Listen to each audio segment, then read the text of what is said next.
Course 8: How to send bulk messages and notices to your members. If you are using an admin account and the messages component is enabled, you can send a site-wide notice to the users of the site. If you are not sure about your messages component, you can check it in settings and then BuddyPress.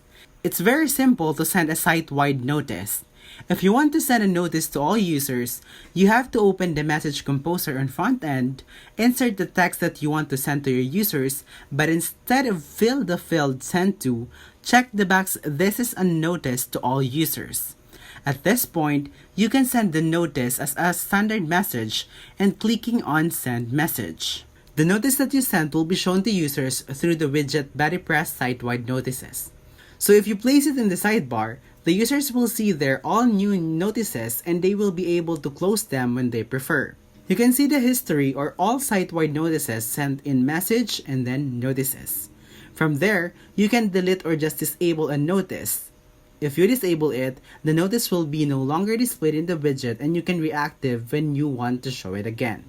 However, you need to take note that BuddyPress only allows to show one notice in its widget, meaning if you have more than one notice active at the same time, only the last one will be shown to users. The setup process. Another interesting feature that our customers would love to use is the possibility to send a private message from an admin to all members of the site.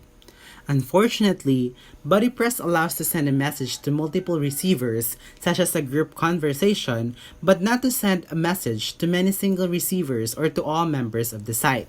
Mass messaging for BuddyPress allows you to send a private message to all members of your site, and if it is not enough, then the plugin allows you to filter the receivers by groups and roles. For now, the plugin can be used only by the backend, but it will improve as soon as possible, adding more filters and a front-end integration.